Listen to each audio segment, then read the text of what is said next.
Hermanos, bendiciones, buen día. Hoy vamos a ver el noveno discurso de Job, el último, y vamos a ir desglosando poco a poco las partes y vamos a Job capítulo 26, donde la primera parte de su discurso final es una respuesta a su querido amigo Bildad, quien en el capítulo 25, un capítulo bien cortito, ha mostrado que Dios es poderoso. Es una respuesta al capítulo 24, obviamente, de Job, donde Job termina diciendo: Dios hace lo que él quiera y los malvados no van a permanecer de alguna manera ante la presencia de Dios. Por más que en esta tierra se vea que les va bien o que están estables, ¿no? Dios es quien lo acaba haciendo en su voluntad, ¿no? Dios no deja impune el pecado o la maldad del ser humano. Bildad responde en el 25, así como: sí, Dios es grande, ¿puede alguien nacido de mujer ser puro? Dice: Dios es más glorioso que la luna, brilla con más intensidad que las estrellas. Es una pequeña alabanza a Dios de parte de Bildad, un reconocimiento, pero Job de alguna manera ya está cansado en su corazón, y el capítulo 26 inicia con algo muy fuerte. Dice, acuérdense, nueva versión, nueva traducción viviente. Dice: entonces Job habló de nuevo en respuesta a Bildad. Dice: ¿qué manera de ayudar a los indefensos? ¿Cómo salvas a los débiles? No es pregunta, está con signo de admiración. Dice: ¿cómo has iluminado mi estupidez? ¿Qué consejo tan sabio has ofrecido? Eh, Job está aquí hablando de que lo que dijo Bildad es una perogrullada. ¿Y qué es una perogrullada? Pues es una verdad demasiado obvia, ¿no? Es como cuando en español ya no se usa la palabra perogrullada, pero utilizamos el famoso obvio, evidente, en reclamo a algo ya dicho. De ahí Job, del versículo 4, le contesta: ¿de dónde sacaste esas frases tan sabias? ¿El espíritu de quien te habla por medio de ti? Y de ahí se suelta a hablar de Dios como lo hizo Bildad. Realmente Él es poderoso, pero esa parte es como un resumen que lleva a una pregunta, que es como la parte importante del texto. Eso está en el versículo 14, en el versículo final de este capítulo 26. Eso es solo el comienzo de todo lo que Él hace, apenas un susurro de su poder. O sea, Job le está diciendo sí, o sea, no está diciendo nada nuevo, Él es Dios. Y lo que estamos hablando realmente es poca cosa. ¿Quién podrá entonces comprender el trueno de su poder? Aquí hay una comparativa entre el susurro y el trueno. ¿Cuántos de nosotros no hemos escuchado un trueno cerca y realmente es impactante? Se siente la tierra estremecer. Y aquí Job dice: sí, eso ya lo sabemos, es todo lo que es Dios. Realmente no lo podemos comprender, estamos en esta condición. Esto le está haciendo intentar ver a Bildad en esta condición de que no sabemos las cosas. Nuestra posición como ser humano, como el mismo Bildad lo está diciendo en el versículo 6 del capítulo 25, dice: comparados con él, las personas son gusanos, nosotros los mortales somos simples lombrices. Sí, es bien cierto.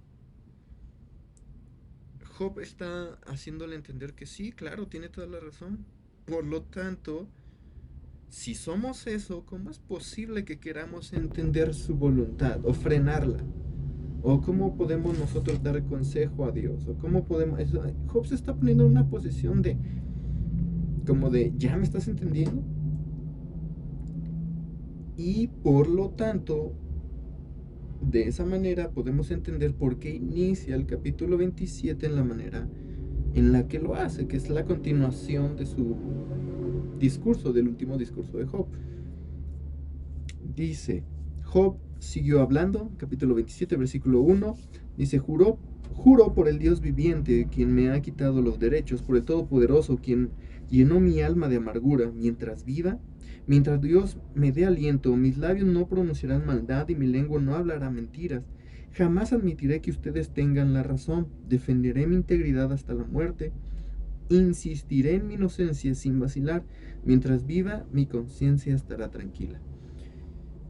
Si tú ves el contexto del capítulo 26, entonces entiendes por qué capítulo 27 inicia de esta manera. Es como de, si somos lombrices, si somos gusanos, entonces Dios hace lo que Él quiera.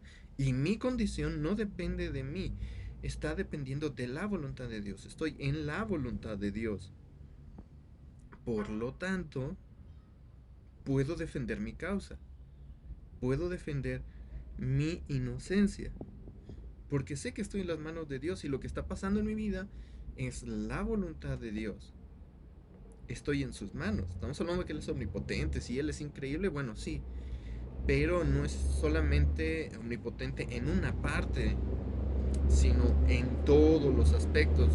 Ok, creo que hay mucho ruido en el exterior, espero eso no sea incómodo. Pero bueno, continuamos. De aquí, en el versículo 7 del capítulo 27 en adelante, empieza a hablar de que los malos sean castigados, o sea, que haya justicia. Dice que mi enemigo sea castigado como los malvados y mi adversario como aquellos que hacen maldad. Pues, ¿qué esperanza tienen los incrédulos cuando Dios acaba con ellos y les quita la vida? No hay ninguna esperanza. Esa es la respuesta directa, ¿no? Es sin tapujos, sin explicaciones. No hay esperanza. Sigue haciendo unas preguntas. Job dice, ¿escuchará Dios su clamor cuando la desgracia venga sobre ellos? Porque está hablando de que son los malignos, son los malos, son los enemigos. Sigue diciendo, versículo 10, ¿pueden deleitarse en el Todopoderoso? ¿Pueden clamar a Dios cuando quieran? O sea, alguien malo, alguien perverso, alguien que jamás ha buscado a Dios, ¿puede simplemente deleitarse en Dios? La respuesta es no. Ahora, si no se deleita en Dios, ¿cómo puede clamar a Él? Al Dios verdadero. Es como hablamos, queremos el cielo sin Dios, ¿no? No buscamos a Dios en esta tierra, pero queremos llegar a un cielo donde va a vivir Él. El cielo es el cielo porque está Dios, no porque sea un lugar. No es el lugar, es la presencia de quien está en ese lugar, de alguna manera. Y es Dios en su plenitud para el ser humano, para el hombre. Entonces, si la gente no se deleita en Dios, tenemos muchos ejemplos, ¿no? De los rateros persinándose para asaltar, o sea, no buscan de Dios, están en contra de su voluntad, hacen maldad, sin embargo se persinan o van a una iglesia, acá en México de San Juditas, de San Judas, para eh, encomendarse a sus actos, ¿no? A robar. ¿Cómo pueden entonces ellos buscar de Dios? Es imposible. Job está hablando de esta incoherencia de la vida del ser humano, de en su mente cómo está trastornado. Dice por eso el versículo 11, yo les enseñaré acerca del poder de Dios, no esconderé nada con respecto al Todopoderoso. ¿Por qué? Porque Él lo está viviendo en carne propia, Él está viviendo la pena, el sufrimiento, el luto, la pérdida física, material, emocional, de todo su problema, todo su conflicto. Y les reclama fuertemente en el versículo 12 a sus amigos. Aunque ustedes han visto todo esto, sin embargo me dicen estas cosas inútiles. Como lo hemos comentado en los otros capítulos, en los otros discursos, no encontramos ni una sola vez que se ofrezca una oración por Job, una intercesión por Job. No. Ok, estamos hablando de los tiempos patriarcales del Antiguo Testamento. Bueno, no se observa que se esté buscando un sacrificio por su amigo, por Job. No se observa esta condición en la cual los amigos están interviniendo para con la vida de Job. Por eso esta crítica tan fuerte de parte de él. Sigo leyendo, versículo 13. Esto es lo que los malvados recibirán de Dios. Esta es la herencia del Todopoderoso. Quizá tengan muchos hijos, pero sus hijos morirán en la guerra o de hambre. Y empieza Dios a hablar, no, Dios, perdón, Job, de eh, cómo el malvado recibe el castigo, cómo trae consecuencias a su vida. Y sí, es real, es muy fuerte, porque al final y al cabo se acaba sin nada, ¿no? Y tristemente a veces el ser humano dice que está bien ir por ese camino, a un grado realmente tonto, ¿no? Dice, prefiero vivir poco y bien, ¿no? Rápido y furioso, y morir joven, pero morir como quiero, a morir pobre y viejo, ¿no?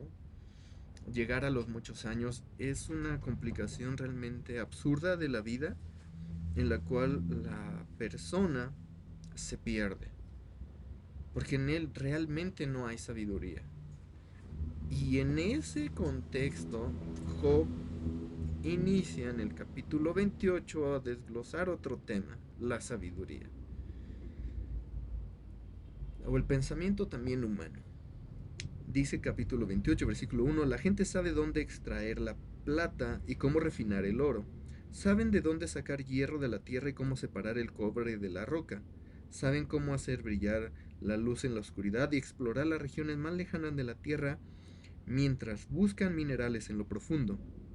Cavan pozos y abren minas, lejos de donde vive la gente. Descienden por el medio de cuerdas, balanceándose de un lado a otro. En la superficie de la tierra se cultivan alimentos, pero muy abajo la tierra está derretida como por fuego. Abajo las piedras contienen lapislázuli precioso y el polvo contiene oro. Son tesoros que ningún ave de rapiña puede ver, ni el ojo de halcón alcanza a distinguir.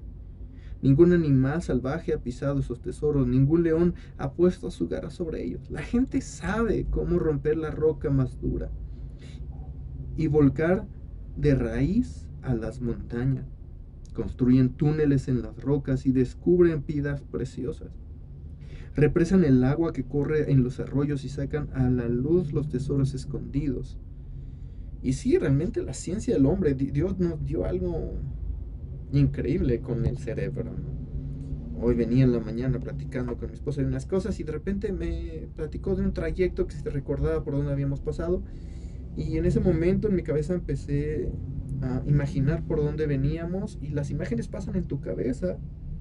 Y es increíble cómo esas imágenes realmente están ahí en tu cabeza, están pasando, cómo la sinapsis neuronal logra hacer eso, es algo increíble.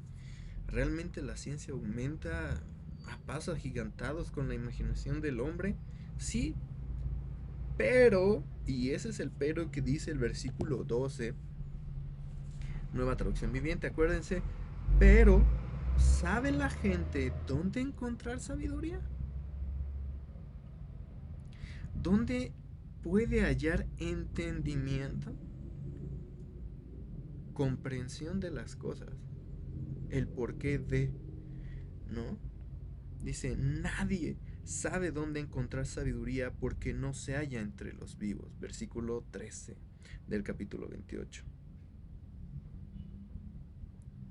Y empieza a mencionar algo muy similar a Proverbios. Dice, aquí no está, dice el océano.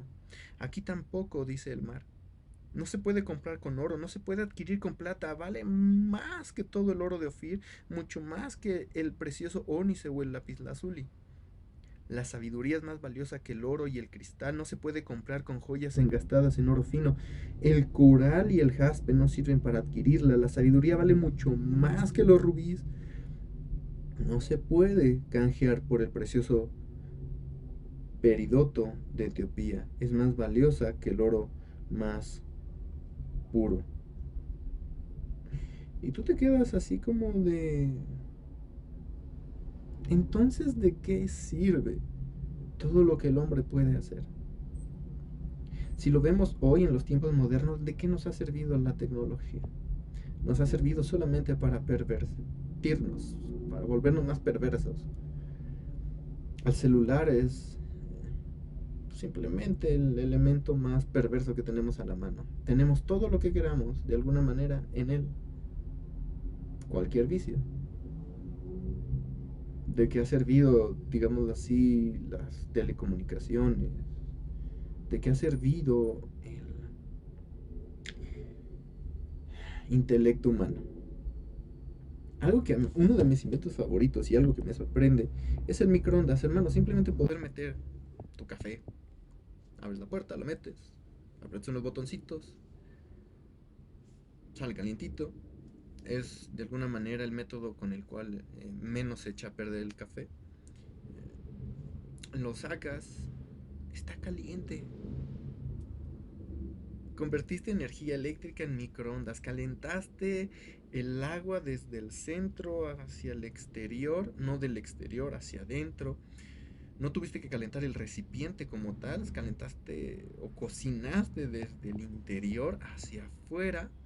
Además, no hay residuos radioactivos o algo que esté por ahí que te haga daño, no.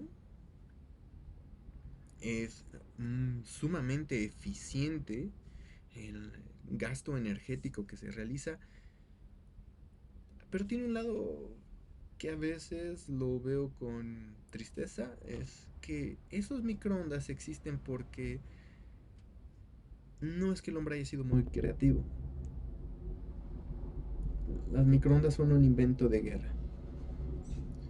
Y como ese hay un montón. Y es triste. Es triste porque Dios nos dio esa capacidad de crear las microondas sin tener que vivir en guerras, sin tener que vivir en conflictos, sin tener que vivir de esa manera. ¿Por qué? Porque no hay sabiduría. No hay sabiduría en el hombre. El hombre pudo desarrollar las microondas, sí, pero por su perversión, por su ambición, por sus concupiscencias, dice Santiago. Eso es triste, es lo que a veces no nos damos cuenta y esa es la forma en la que Job está atacando el problema. ¿Por qué? Porque les está diciendo a sus amigos, ¿saben que yo tenía cientos de animales, miles de animales? Era rico, sí. ¿De qué me sirve ahorita? Lo único con lo cual me puedo quedar es con sabiduría. ¿Y qué es lo que me ayuda a la sabiduría aquí? A no maldecir, a no hablar en contra de Dios. La sabiduría es la que va a preservar mi vida.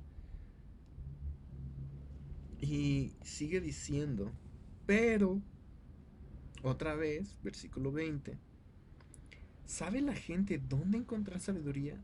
¿Dónde puede hallar entendimiento? Es lo mismo del el versículo 12 del capítulo 28. Versículo 21 sigue diciendo, se esconde a los ojos de toda la humanidad, ni siquiera las aves del cielo con su vista aguda pueden descubrir la sabiduría. La destrucción y la muerte dicen, solo hemos oído rumores acerca de dónde encontrarla. Versículo 23. Únicamente Dios entiende el camino a la sabiduría. Él sabe dónde se puede encontrar. ¿Por qué el hombre hoy está perdido?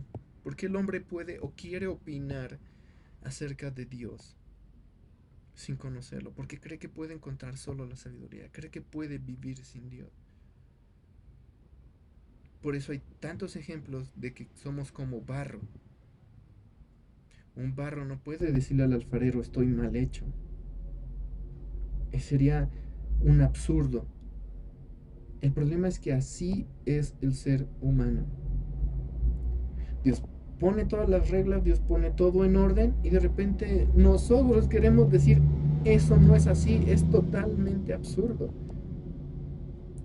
A mí me sorprende cómo gente que le gusta el fútbol puede ver una falta en el campo de juego del equipo que le gusta cometida contra el equipo al cual él le va, a su favorito, y se enoja y está viendo el partido desde su casa y viendo la tele y dicen, eso fue falta, por Dios, ¿no? Y como es cristiano, casi ora para que condenen al que cometió la falta, ¿no? ¿Y qué pasa cuando no hay una amonestación, no sale una tarjeta amarilla, o no sale la doble amarilla y sale la roja, ¿no? Y expulsan a ese jugador? Nos sentimos indignados porque se cometió una falta y quedó impune. Pero curiosamente, en el ámbito cristiano, pasa lo mismo.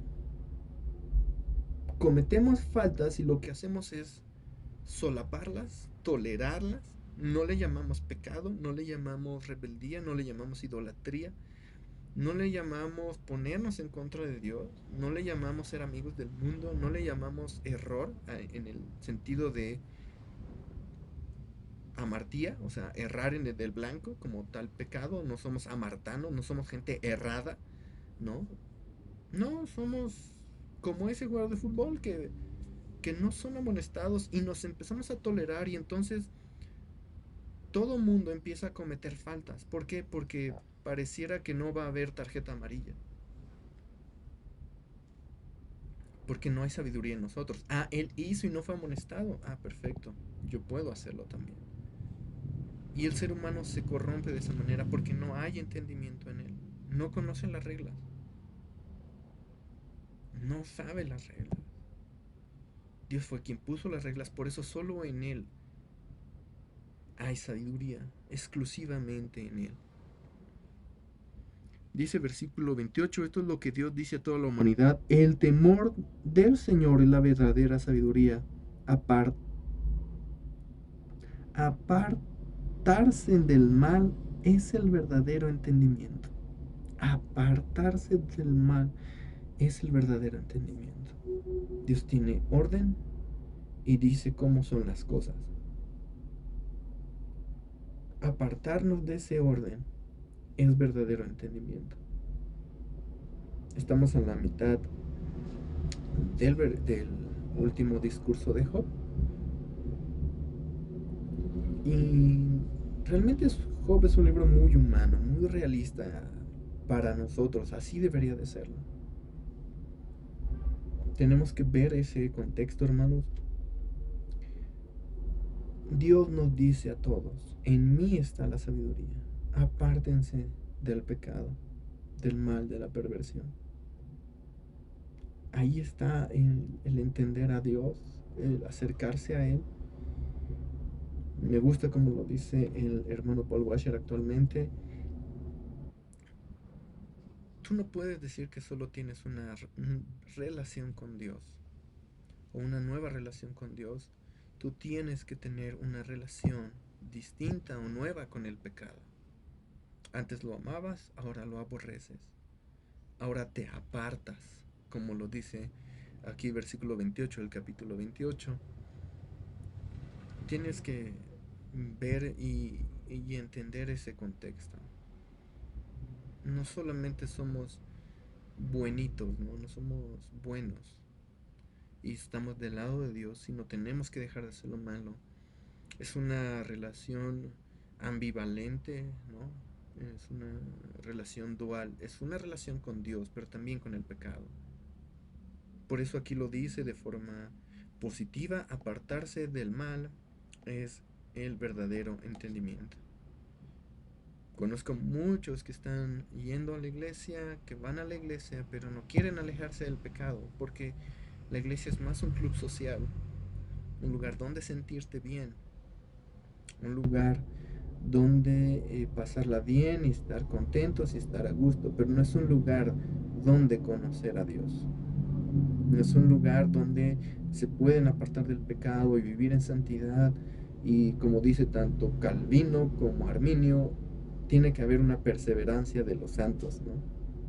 Este proceso de santificación, ese donde ves tu vida cambiar porque el que comenzó la buena obra en ti la está terminando, la está cumpliendo, la está haciendo, donde tú estás buscando a Dios, donde tú estás teniendo verdadera sabiduría solo en Él. Ojalá que sea realmente de gran bendición y de ayuda estos pequeños comentarios acerca de Job, un humano hecho y derecho, un humano que nos puede enseñar mucho de cómo vivir en medio de la prueba y en medio de la aflicción, cómo buscar a Dios, cómo buscar la sabiduría, como aquí lo dice, cómo los malvados van a ser castigados, tarde o temprano Dios no deja impune a nadie, solo lo menciona desde Éxodo por ahí del 34. Eh, Vemos un Dios lleno de poder, de misericordia, pero sobre todo de justicia. Vemos un Dios poderoso que hace su voluntad y en su voluntad podemos confiar. Hermanos, que Dios les bendiga y que tengan excelente día. Bendiciones.